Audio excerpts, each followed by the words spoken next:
everyone. Welcome back to the Broncos Podcast Network and YouTube for the latest episode of Broncos Now. As always, I'm your host, Sydney Jones, and coming up on today's episode, the Broncos held their final full practice of the week leading up to Sunday's season opener. We heard from head coach Sean Payton and running back Davante Williams as they detailed their expectations for Sunday. All that and more coming up.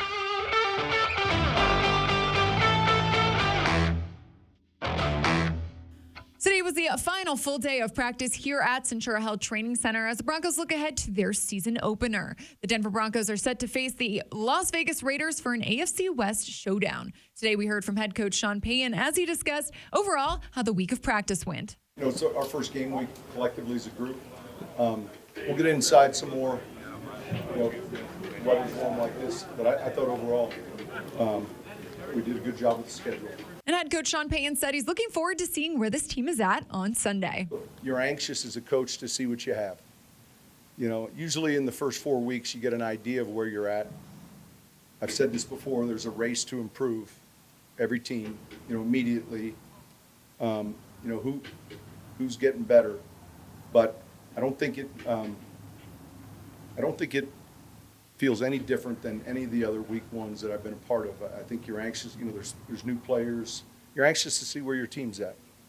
It's like a teacher that you've had a whole semester and this is you're getting a big exam and you think you're, doing well, but you're anxious to see. We also heard from running back Davante Williams as he discussed his anticipation for Sunday's game. Yeah, I feel like I'm a lot more relaxed. I already got tackled. I know how I feel. I feel pretty good. So, yeah, it's just football now. Javonte went on to talk about what he expects the atmosphere to be like out in Power Field at Mile High this weekend. If we get out early and do what we're supposed to do, I feel like we have a pretty good chance. But, it's still the Raiders. We got to control their good players, make big plays, and just hopefully the ball swing our way. And now it's time to take a look at today's injury report. Wide receiver Jerry Jeudy, cornerback Riley Moss, and cornerback Pat Surtain were all limited at practice today. Both Jerry Jeudy and Riley Moss are listed as questionable for Sunday's game. Plus, tight ends Greg Dulcich and Chris Manhertz were full participants today. Head coach Sean Payton detailed his approach to injuries and said that Jerry Jeudy is doing well. When there's lightning in the area and the horns blow, the decision's made, right? And so when a player's injured and he can't go, it's not like, well, I'm going to trust I just go by how we feel the reports are, and I've been encouraged. Yeah, he's doing a good job with we got 11 personnel tags with him in there. So, just the change of direction down the field stuff.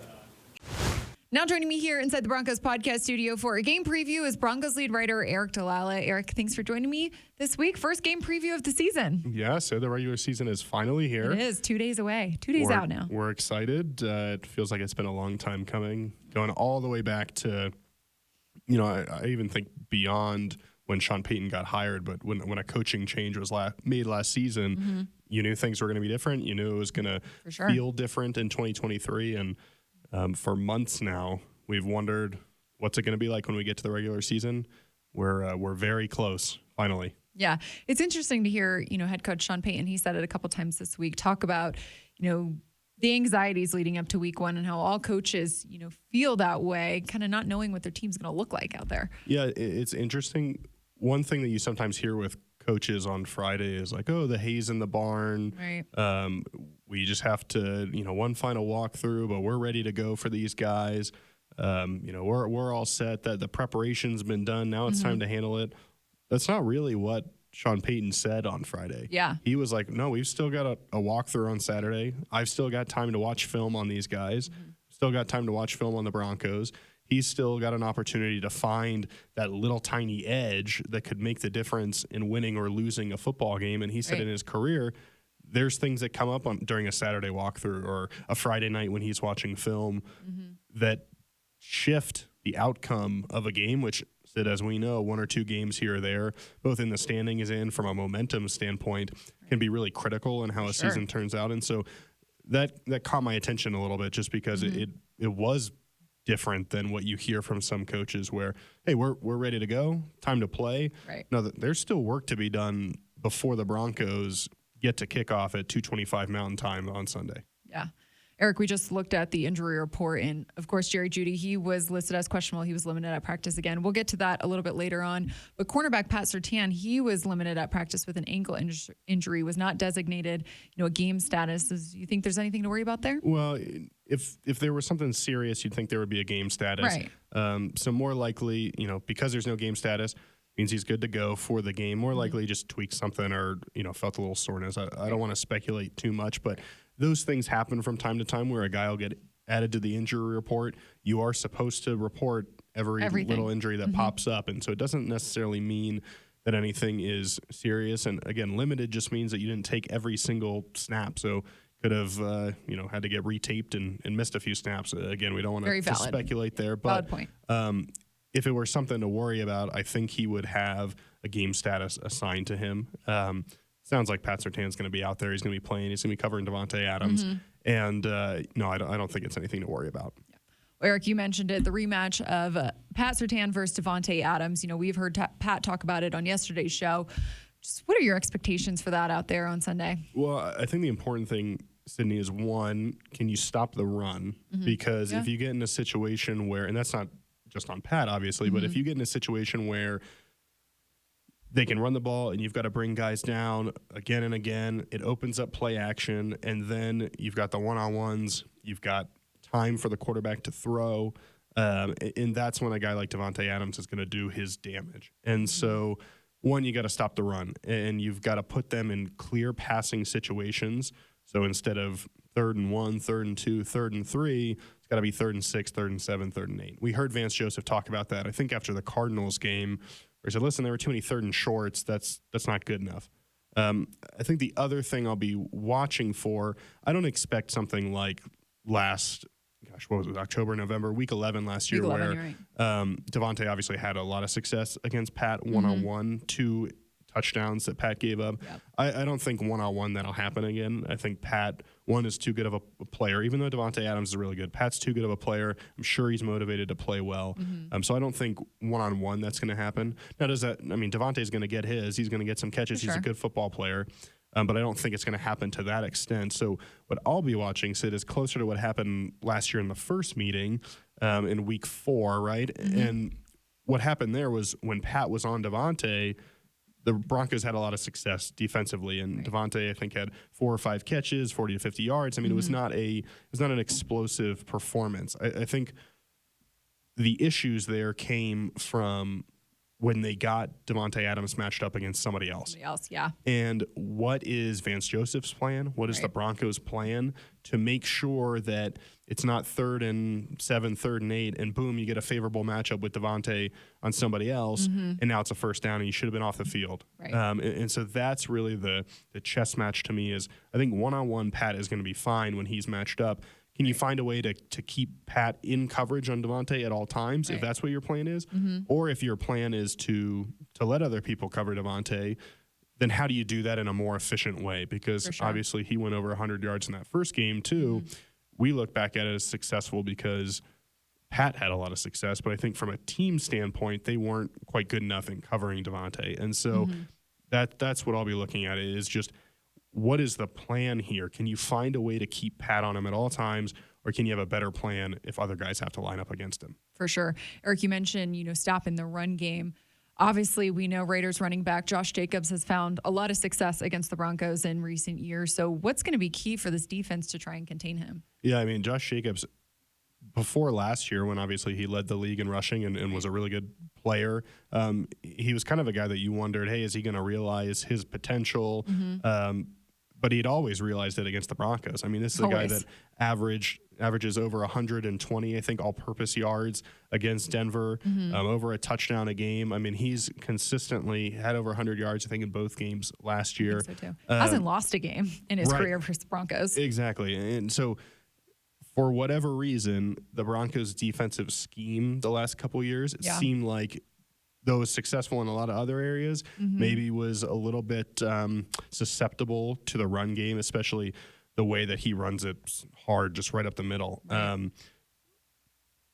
There's a couple of different things that I think could work in the Broncos' favor here. One is that Vance Joseph last year, when he was with Arizona, they played Josh Jacobs, held him to under 70 yards, I think about 3.5 yards per carry, which, that's not 2 yards per carry, but it's still good enough that he's not wrecking the game. And Vance Joseph did say, listen, he got a lot better since that game. That was early in the season. We're going to have to adjust. But I think that shows that Vance Joseph, at least his defensive system, has the potential to slow Josh Jacobs. And then I think, kind of going off that, it just has to be an effort where it's all 11 guys. And I think you have to set the tone early. And it's just surprising in some ways to me. To ramble a little bit here, Sid, but we've seen times like Derrick Henry going up against this defense. Yeah. Some other really good running backs, and the Broncos have just kind of shut them down. 100%. I mean, it's even, when dating back to when Vic Fangio was here, this defense was really good in those situations. It just, Josh Jacobs, for whatever reason, has kind of been that Achilles heel for this run defense. But I think the key when you're trying to slow any running back is you've got to make stops early. A couple early tackles for loss, a couple tackles for no gain, kind of try to dissuade the team from sticking with it for 20, 25 carries, because when a guy like that gets going, he gets better and better as the game goes along. So you've got to stop him early, and you've got to hit him close to the line of scrimmage, behind the line of scrimmage. If he gets 3 or 4 yards of steam going forward, one, it's going to be hard to stop him at all, but if you do stop him, he's going to drag you forward for a few more yards, and then a 3-yard gain becomes a 5 or 6 yard gain. And so you've got to be solid in your gaps up front. I mean, we saw that they invested in the defensive line with Zach Allen coming here, DJ Jones, Mike Purcell, both available and healthy. Those guys are going to have to set the tone, and then you've got to have Josie Jewell, Alex Singleton fill those gaps. I'm sure those guys want to prove that they can stop him. For sure. Listen, the secondary is going to have to come up and tackle too. So it really is all 11 guys working against a guy like Josh Jacobs. And truthfully, we talked about Pat and Davante, but if you can't stop Josh Jacobs, I don't know how much that other matchup even matters. So it's got to start with stopping Josh Jacobs. Yeah. Well, Eric, like I mentioned earlier, wide receiver Jerry Jeudy, he is listed as questionable heading into Sunday's game. But, we heard head coach Sean Payton talk about him earlier today and, says he looks good out there in the parts of practice he has been participating in. Yeah. And certainly when we heard from Jerry yesterday and offensive coordinator Joe Lombardi, I think everybody's pleasantly surprised with where Jerry is at this point. You thought it would be longer. It looked bad, yeah. It did look bad when it happened. And so the fact that there's even a chance that he can play this week is pretty remarkable. I mean, I don't even think we're 3 weeks removed from when that happened. I mean, that's pretty impressive that he's been able to do this. It's a testament to him and his, the work he's put in, testament to Bo Lowry and his staff. Yeah. We'll have to see if he can go or not. And Sean Payton was kind of asked, well, how do you know with a guy? And he just said, you just kind of know if a guy can go or not. And we listen to the reports we get. So he didn't really give any insight into, hey, if he's close, do you consider holding him out a week just to make sure he's 100% the next week, or what is the process there?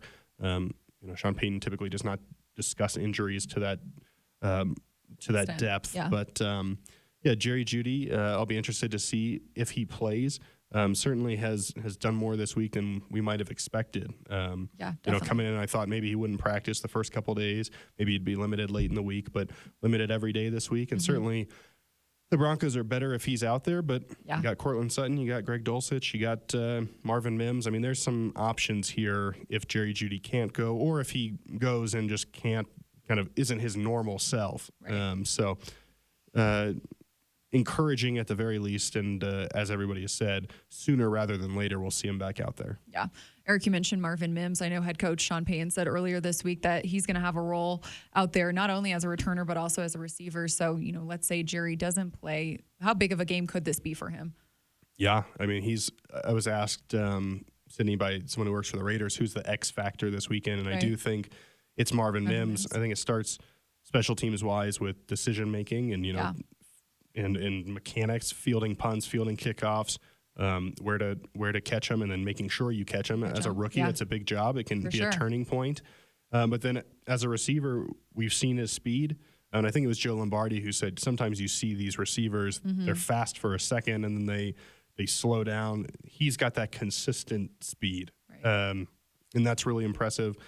His ability to track the ball down the field is impressive. I mean, I think Sean Payton's going to find ways to use him And sometimes with rookies, you're not quite sure how quickly they can contribute. Yeah. I don't know that he's going to go out there and have 100 yards, but I do think there's a good chance that Marvin Mims makes some important plays in this football game, and especially if Jerry Jeudy can't go, he's probably going to need to. Definitely. And I know we heard, switching gears here, I know we heard Raiders head coach Josh McDaniels say on Friday that he does not expect Chandler Jones to play this Sunday. I mean, that's good for this offensive line. They only have to worry about Max Crosby out there then. Yeah, just have to worry about Max Crosby. Just have to worry about him, right? He's another guy who's had a lot of success against the Broncos.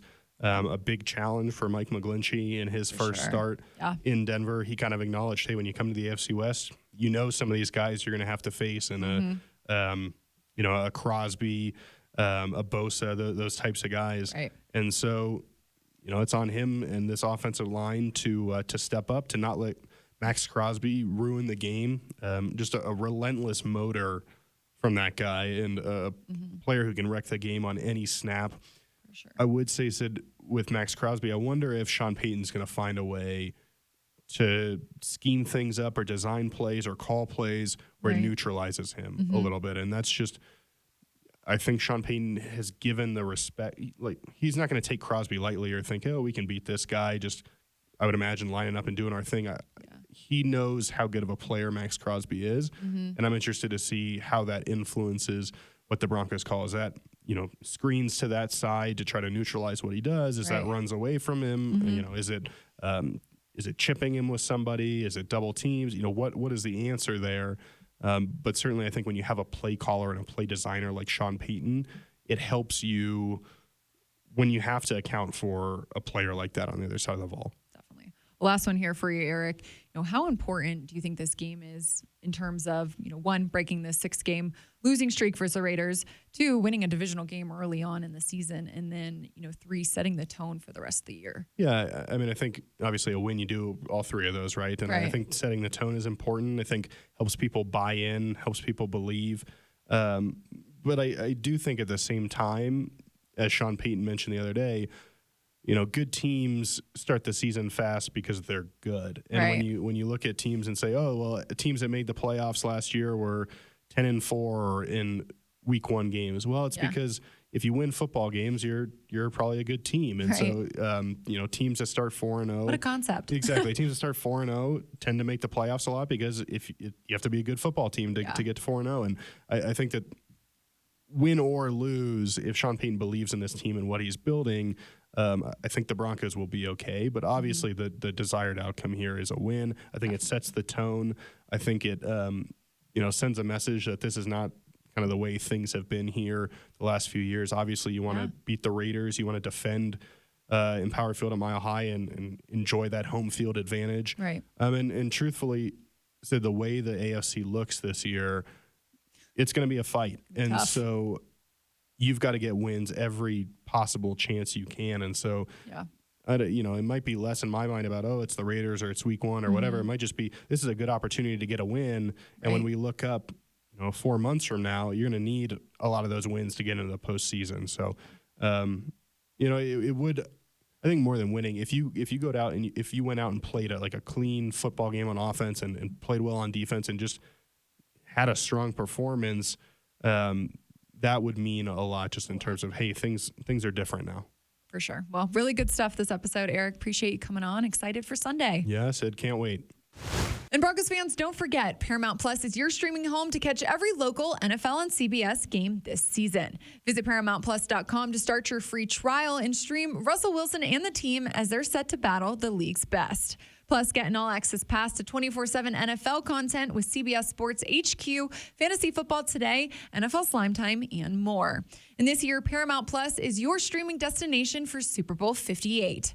Another action-packed Broncos season with NFL and CBS awaits, so stream Paramount Plus from any device all season long. Well, that'll do it for today's episode of Broncos Now, Broncos Country. Thanks so much for tuning in. I'll be right back here on Monday for another episode, but until then, I hope to see you out in Power Field at Mile High this Sunday.